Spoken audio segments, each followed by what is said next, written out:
दोस्तों मानसून का आगमन हो चुका है और ये हर गार्डनर के लिए बहुत ही खुशी की बात होती है कि मानसून का आना बहुत ही अच्छी बात है। तो इससे में पौधे की हरियाली बढ़ जाती है और साथ में जो पौधे की रुकी ग्रोथ होती है वो भी बढ़ जाती है। तो दोस्तों आप सबका वेलकम है मेरे चैनल टेरिस ग्रीन गार्डन में। तो आज मैं उसी टॉपिक पर बात करने वाली हूँ कि हमें मानसून आने के बाद अपने गार्डन में कौन कौन से ऐसे काम करने चाहिए जिससे हमारा प्लांट बहुत अच्छी तरह से चले। में हम क्या क्या ऐसा करें कि हमारा प्लांट की ग्रोथ भी अच्छी हो और उसमें कोई फंगल ना अटैक करे, और हम अपने मानसून के समय अपने प्लांट की कैसे देखभाल करें, आज उसी टॉपिक पर बात करने वाले हैं। तक आपने मेरे चैनल को सब्सक्राइब नहीं किया है तो प्लीज़ सब्सक्राइब कर लीजिएगा और बेल आइकन को भी प्रेस कर लीजिएगा ताकि आने वाली वीडियो की नोटिफिकेशन आपको मिलती रहे।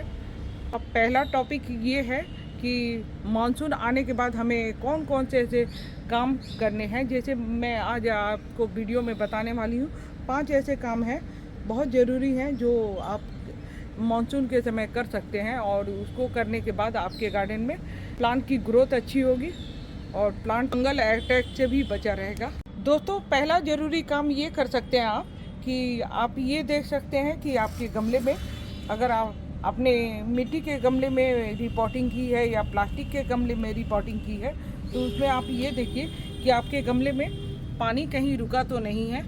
अगर पानी रुका रहेगा तो प्लांट सड़ने का चांस रहेगा। तो आप उसकी ड्रेनेज होल को चेक करिए ताकि कहीं उसके जो लीकेज वाला ड्रेनेज होल है कहीं बंद तो नहीं है। तो फिर से उसको नीचे से होल करके आप एक लंबी सी सिक लेके उसको चेक करिए कि कहीं ये जाम तो नहीं हो रहा है। पानी जैसे जैसे डेली बारिश होती है तो पानी निकलना भी चाहिए। अगर पानी जमा रहेगा इसी तरह तो प्लांट सारा रूट रॉट हो जाएगा या सड़ जाएगा और फंगस भी लग सकता है। देखिए दोस्तों, ये मेरा आम का प्लांट है और मिट्टी के गमले में लगा हुआ है, और मैं ये देख रही हूँ कि बारिश हुई है और फिर भी ये पानी अभी तक निकला नहीं है। 1 से 2 घंटे हो गए हैं और पानी निकला नहीं है। तो मुझे नीचे से इसको पतली स्टिक से खोद के इसको पानी को बहाना होगा, नहीं तो ये मेरे पौधे को ख़राब कर देगा।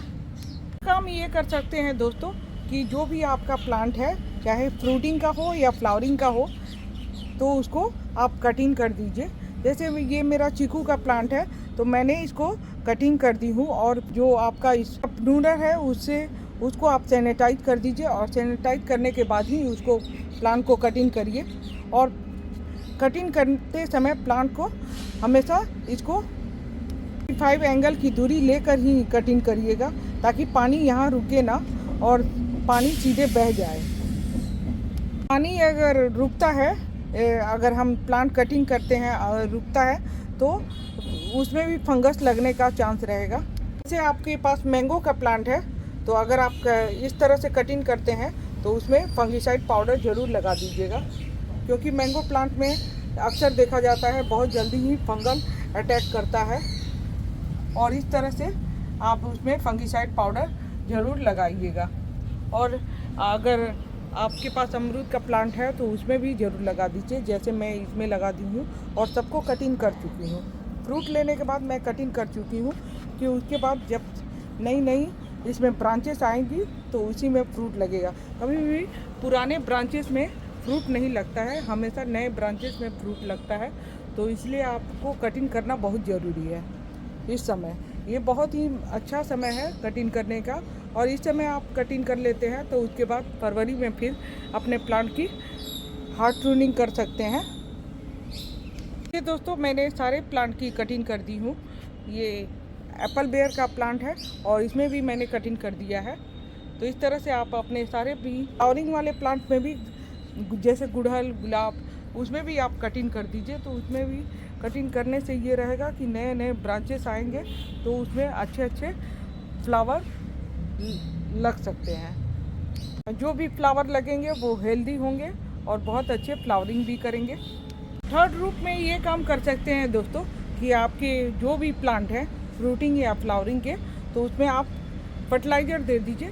जैसे सॉलिड फर्टिलाइज़र दीजिएगा, जैसे वर्मी कंपोस्ट नीम खली, सरसों खली आप मिक्स करके उसको प्लांट को दे दीजिएगा। इससे उसकी ग्रोथ अच्छी होगी। लिक्विड फर्टिलाइज़र अभी देने की कोई ज़रूरत नहीं है, क्योंकि वैसे ही पानी बरस रहा है और उसमें आप लिक्विड फर्टिलाइज़र देंगे तो बह ही जाएगा। तो इसीलिए इस समय आप सॉलिड फर्टिलाइज़र अपने प्लांट को दे दीजिए, इससे उसकी ग्रोथ दुगुनी हो जाएगी। अब पुरानी गोबर की खाद है तो उसको भी आप दे सकते हैं, तो इससे उसको खुराक मिलता रहेगा तो ग्रोथ अपना करता रहेगा। साथ में आपने जो भी प्लांट लगाया है पॉट में, तो बहुत सारे बरसात के दिनों में वीड्स निकलते रहते हैं, बहुत सारे घास हो जाते हैं, तो उन सबों को आप निकाल दीजिए। निकालना बहुत ज़रूरी है, ये भी फंगल का काम करता है। अगर इसको नहीं निकालेंगे तो ये बहुत बड़ा होता जाएगा और प्लांट में फंगस लगने का भी डर रहेगा। इस तरह से हम सारे को निकालते जाएंगे। फ्लावर खिले भी हैं तो उनको भी आप निकाल दीजिए जो खिल चुके हैं, इससे भी फंगस लगने का डर रहता है।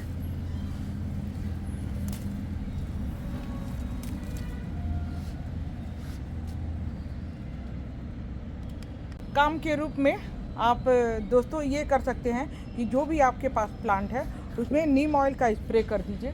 नीम ऑयल का स्प्रे करना बहुत ज़रूरी है, क्योंकि इस समय कीड़ों का अटैक बहुत ज़्यादा होता है, और साथ में फंगिसाइड पाउडर का भी दोनों मिक्स करके स्प्रे कर दीजिएगा। तो स्प्रे करने से ये होगा कि अगर प्लांट में कोई भी फंगल या फिर कीड़ों का अटैक होगा तो उससे आपका प्लांट सेफ हो जाएगा। दोस्तों, आप अगर आपके पास नए प्लांट हैं या पुराने प्लांट हैं तो सभी में स्प्रे कर दीजिए नीम ऑयल को लेके, और उसमें साथ में फंगिसाइड पाउडर भी मिला दीजिएगा। तो और थोड़ा सा शैम्पू मिलाने के बाद उसको स्प्रे करिएगा, तो जो भी आपके प्लांट से फंगस है वो दूर हो जाएंगे।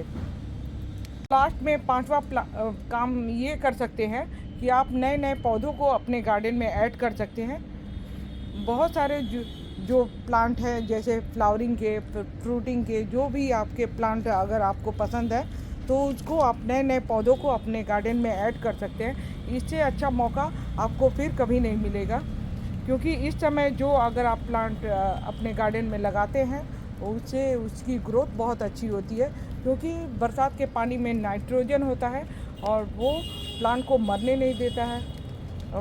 अगर आप प्लांट की रिपोर्टिंग करते हैं तो वो बहुत जल्दी से जड़ पकड़ लेता है और नए नए उसकी शाखाएं जल्दी जल्दी निकलने लगती हैं, और साथ में उसकी ग्रोथ भी बहुत अच्छी होती है। में प्लांट की रिपोर्टिंग करना, आपके प्लांट की ग्रोथ बहुत अच्छी होगी।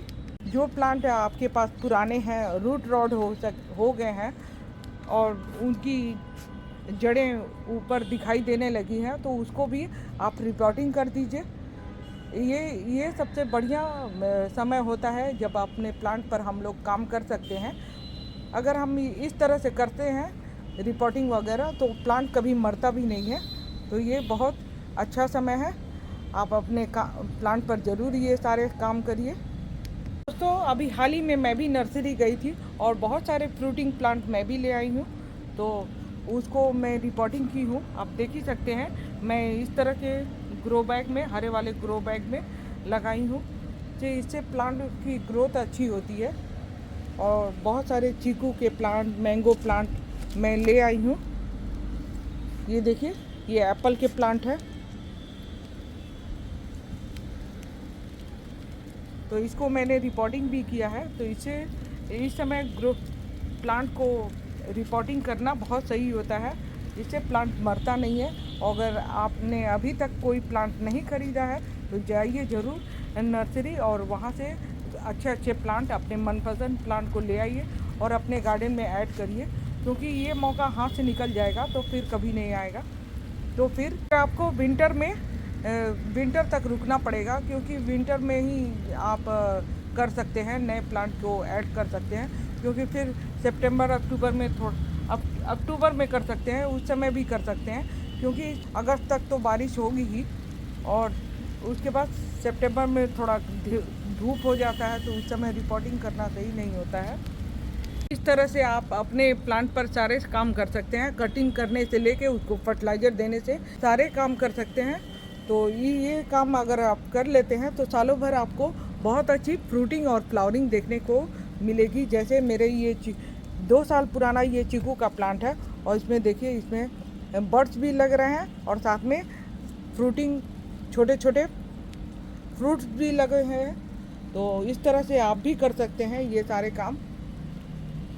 कैसी लगी ये वीडियो प्लीज़ कमेंट करके बताइएगा और अब तक वीडियो में बने रहने के लिए आपका बहुत बहुत धन्यवाद। इसी के साथ ही happy gardening. Thanks for watching my video. Bye bye friends.